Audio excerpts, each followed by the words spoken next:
శ్రీ గురుభ్యో నమః. మన ఛానల్‌లో వీడియోస్ కింద చాలా కామెంట్లు వస్తూ ఉన్నాయి.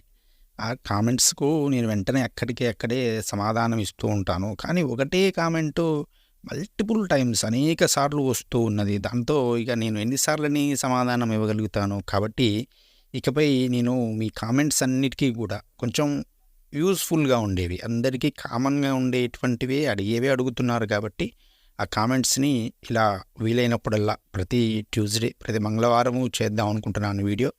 అలా ఎక్కువగా కామెంట్స్ వస్తే నేను వీలున్నప్పుడల్లా నేను ఇలా వీడియోస్ రూపంలో తెలియజేస్తూ ఉంటాను. ఎందుకంటే మీరు ఆ కామెంట్ అడగగానే ఈ వీడియోను అక్కడ మీకు పెట్టేస్తాను, సరిపోతుంది. ఇందులో నేను ఒక 4 ప్రశ్నలకు చాలా కామన్‌గా దాదాపుగా ఇన్ని వీడియోస్‌లో వీటి మీదే దగ్గర నాకు ఒక 200 దాకా కామెంట్స్ కనబడ్డాయి. వాటికి సంబంధించినటువంటి సమాధానాలను మీకు ఇస్తాను. మొట్టమొదటిది, నిత్య పూజ పారాయణకు నియమాలు పాటించాలంటే దీన్ని చాలా విధాలుగా అడిగారు. కొంచెం నేను చెప్పినటువంటి స్తోత్రాలు ఎక్కువగా ఉన్నాయి కదా మన దాంట్లో.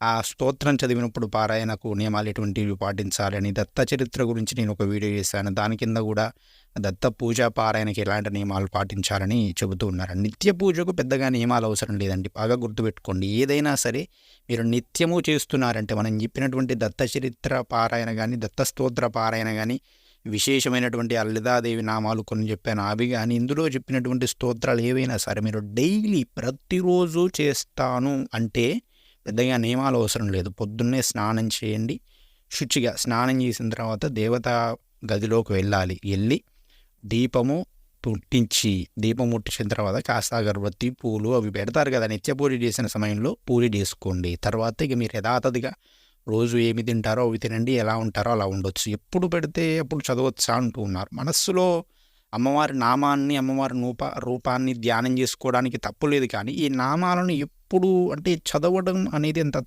తప్పే కదా.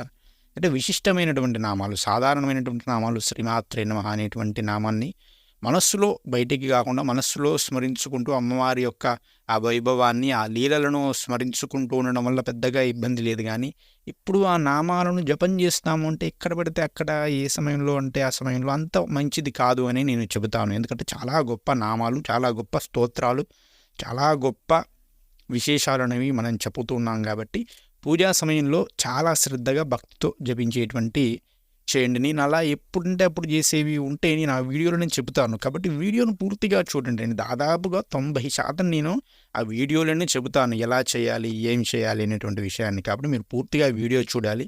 నిత్య పూజకు పెద్దగా నియమాలు అవసరం లేదు. నిత్య పూజను ఎవరు చేయాలి అంటే మగవారు చేయాలి. ఇంట్లో ఉన్న మగవారు మాత్రమే చేయాలి పూజను. ఆడవారు పూజ చేయకూడదు. ఆడవారు ఎప్పుడైనా కూడా, స్త్రీలు పూజ చేసినా మనం చెప్పి ఏ స్తోత్రాలు అయినా కూడా నెలలో ఆ 5 రోజుల పాటు వీటిని చదవకూడదు. పూజ గది వైపు వెళ్ళకూడదు. ఆ 5 రోజుల పాటు పూజ గది వైపు వెళ్ళకూడదు.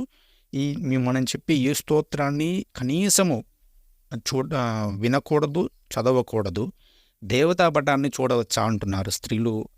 ఆ సమయంలో, రజస్వలా సమయంలో ఉన్నటువంటి సమయంలో చూడకూడదండి. దేవతా పటాన్ని చూడకూడదు, సూర్యుని యొక్క ముఖాన్ని కూడా చూడకూడదు అని చెప్పడం జరిగినది. కాబట్టి దేవతా పటాన్ని చూడకూడదు. దేవతా నామాన్ని చెప్పడం కానీ, మాట్లాడడం కానీ, చదవడం కానీ, స్మరించడం అంటే వేరు వస్తూ ఉంటాయి, అవి వేరు. కానీ మనం ప్రయత్నపూర్వకంగా చేయడం అనేది చేయకూడదు. మగవారే నిత్య పూజ చేయాలి. ఆడవారు కేవలం తులసి చెట్టు దగ్గర పూజ చేస్తే సరిపోతుంది. ఇక పొరపాటున మాంసాహారం తిన్నాము అంటే చెప్తున్నాను కదా, నిత్య పూజకైతే తప్పు లేదు. మీరు ప్రత్యేకంగా నియమం పెట్టుకొని పూజ చేస్తున్నారు అంటే, నేను ఈ సప్తాహ పారాయణ చేస్తాను దత్త చరిత్ర అనుకున్నారు, మీరు మాంసాహారం తిన్నారంటే ఖచ్చితంగా తప్పే కదా. మీరు నియమం తప్పినారు. మీరు భగవంతుని దగ్గర నియమం పెట్టుకొని ఆ నియమాన్ని తప్పారు అంటే ఒక తప్పు చేసినట్టే. అప్పుడు ఏం చేయాలి అంటే మీరు శరణు చెప్పుకోవాలి, భగవంతునికి క్షమాపణ చెప్పుకోవాలి. ఒక నదీ స్నానం, దగ్గరలో ఏదైనా నదీ స్నానం ఉంటే నదీ స్నానం చేసి భగవంతునికి క్షమాపణ చెప్పుకొని ఒక 3 గుంజిళ్ళు తీయండి. తెలుసు కదా, 3 గుంజిళ్ళు తీసి భగవంతునికి క్షమాపణ చెప్పుకొని సాష్టాంగ ప్రణామం చేసేటువంటి ప్రయత్నం చేయండి.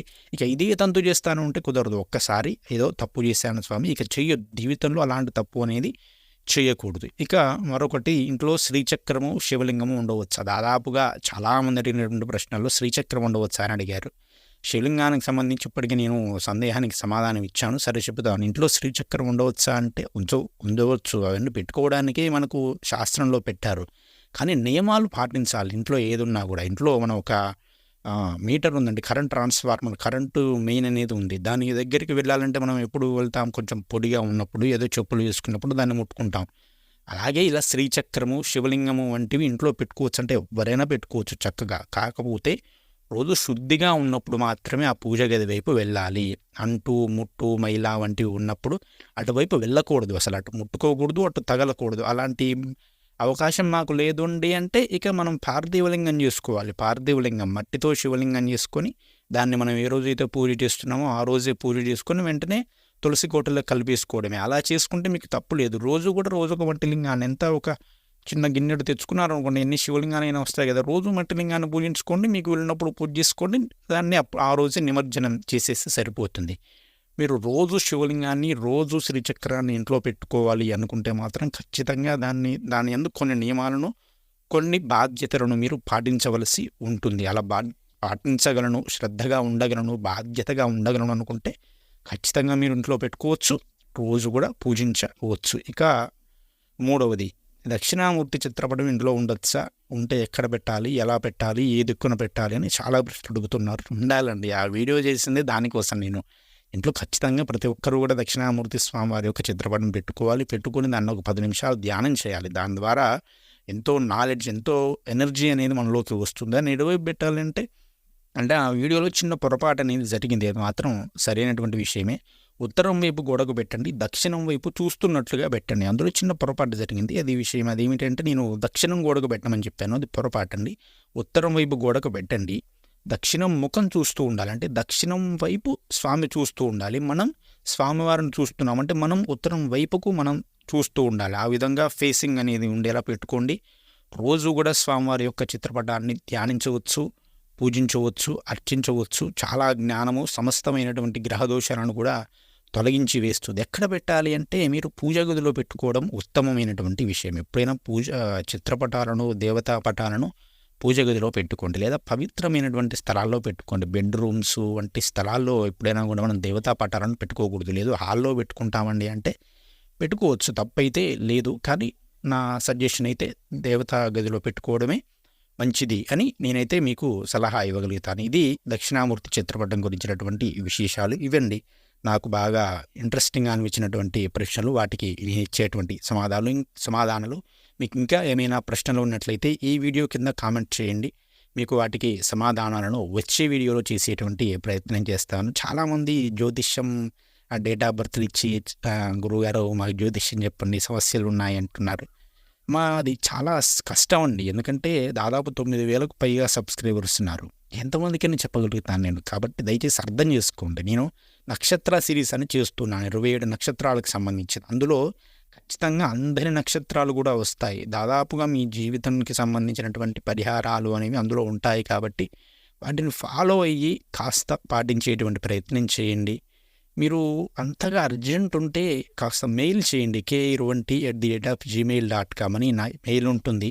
మన అబౌట్ సెక్షన్లో కనబడుతుంది మెయిల్ అనేది.